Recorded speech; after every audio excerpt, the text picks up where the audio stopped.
And now to the coronavirus pandemic. A third of the U.S. population is now fully vaccinated, but the pace of inoculations is slowing. Public health officials are now switching up their strategy to reach hard-hit communities. The White House says it's focusing its efforts on improving vaccine access, building confidence, and, quote, ensuring equality.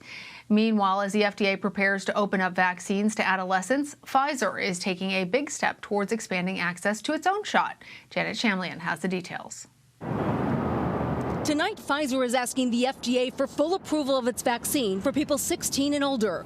That would allow direct marketing to consumers and make it easier for employers to require vaccinations for workers. FDA will move as expeditiously as possible without compromising its gold standard for safety. Meanwhile, millions of younger Americans may soon be eligible for the vaccine. The FDA is expected to authorize the Pfizer shot for 12 to 15-year-olds next week. Will it be available through pediatricians' offices? So the vaccine that is going to be approved is the Pfizer vaccine, which does require the ultra-cold storage. So it will generally be at locations where that ultra-cold storage is available, which is more likely hospitals and very centralized locations. And Pfizer is likely to seek emergency use for children as young as 2 in September. But less than a third of parents say they'd get their children vaccinated when they're eligible, according to a survey. Can you smile?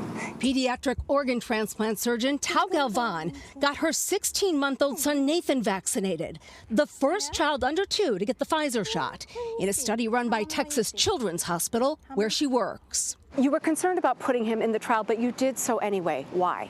So having understood the data and the science and the risks involved, we felt that the benefits far outweighed the risks. And so that was why the decision was clearer for me.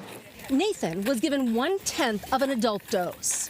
By the end of the day, he was having a dance party with his brother, so everything was fine. He had 2 hives by his knee, but he has allergies, so he has hives every other day, honestly. Go on, Charlie. Her older son, Charlie, is enrolled in phase 2 of the Pfizer trial for his age group. As the trial for children is moving forward here at Texas Children's Hospital, tonight the Houston Health Department tells CBS News some 51,000 people who received the first dose of the vaccine here in Houston have not returned for the second. And Lana, that is something that could impact the drive for herd immunity. All right, Janet, thank you. For more now, I want to bring in pediatrician Dr. Suzette Oyeku. Dr. Oyeku, thank you for all that you do and for being here. So let's get into this question of children. The FDA could approve the Pfizer vaccine for use in adolescents as early as next week. How will this impact our fight against the pandemic? So I think it will help us because it provides another layer of protection. We know that in the U.S. there have been close to 3.8 million children who have tested positive for COVID. And we know that even though they tend to have a mild course, they do live with older adults, and they therefore potentially there's a risk of those adults getting COVID. So I think this provides an added layer of protection for families. And experts say that it could still be a while before we see a vaccine for young children. Why is that? And as a pediatrician, how concerned are you about opening up the country before younger children can get vaccinated? So I'll take the first question. In terms of how the trials are conducted, typically the trials are conducted in adults, and then in teens, and then slowly starts to march down into younger children.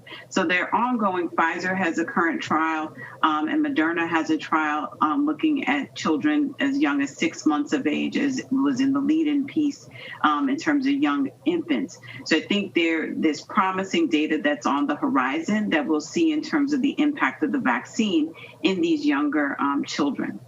As a pediatrician, I think, we want individuals to be cautious in terms of reopening up the country. I think we know that it's important for individuals to get back to some level of normalcy. We know that this pandemic has impacted a lot of individuals, both and children as well. And it's impacted, we know, their social and emotional health. And it's also impacted their educational experience. So we know that we want people to get back to normal. And we think that vaccination is one road towards us getting closer to normal. and really getting back to some of the things that we all revere, which is connecting with each other. And we are looking forward to that. Dr. Oyeku, let's talk about vaccines for groups that have already been approved. More than half of U.S. adults are not vaccinated, and the pace of vaccinations is slowing rapidly. What are some of the biggest obstacles in our vaccination efforts, and what do you want to see done?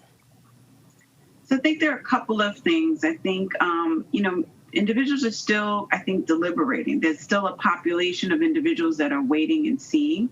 And I say to those individuals, we've waited and seen, and we see the devastation that COVID-19 can impact. We've lost lives. We've lost people that are near and dear to us. And I think that is still a big concern, is just in terms of individuals' hesitancy about the vaccine. I do think the other component is just also the structures in which we have in place to have people get access to the vaccine may not always be responsive for those that are most vulnerable. So if you don't have access to broadband, if you don't have access to a cell phone or internet technology, if you don't have transportation, if you're in a pharmacy desert, then you may not have access to the vaccine. So I think we have to think about how to get vaccines to those vulnerable populations. So really partnering with community partners, community centers, faith-based organizations to really begin to try to reach those that may not be reached in our traditional strategies. I think it's interesting that there's still significant disparities in terms of the uptake of the COVID-19 vaccine right now. So we know that of those vaccinated, we know that our racial and ethnic minorities are still a smaller proportion of those that are fully vaccinated. And I think there are many efforts afoot to try to increase awareness, but also to address the questions that people have. I think it's important for us. The hesitancy is not, it doesn't come out of anywhere. And so it's important for us to address those questions. Understood. The CDC data shows that the variant that was first found in the UK now makes up about 7 in 10 cases here in the US. How big of a concern are variants at this point? So it continues to be a concern. I'm in New York City, and definitely we're seeing both the UK variant, but also there's also a unique New York variant as well.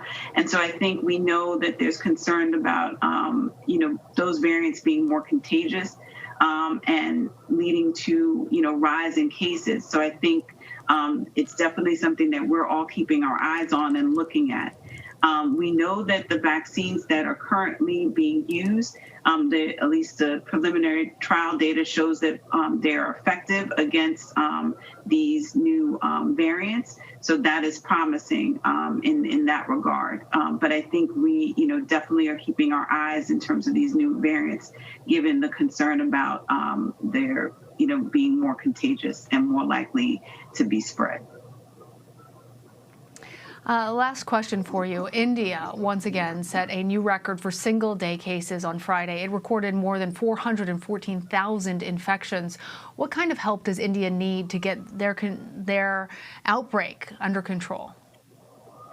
So our colleagues, in India right now are really struggling. So I think, they need resources in terms of oxygen, ventilators, and also access to the vaccine. We know that in India right now, the penetration of the vaccine has been very limited. And we're seeing, the daily cases to have 414,000 individuals infected and more individuals die, significant individuals dying. It's really concerning. So I know many institutions across the country are sending support, sending oxygen, sending supplies, and even sending staff. And I think, that's going to be the same way that people rallied for the epicenters here in the United States. We're going to need to rally and support our brothers and sisters in India right now. And so we're just, I know my home institution, we've definitely provided some support as well to just be able to help our brothers and sisters and colleagues in this field and against this fight there. Dr. Suzette Oyeku, thank you for joining us. Thank you so much.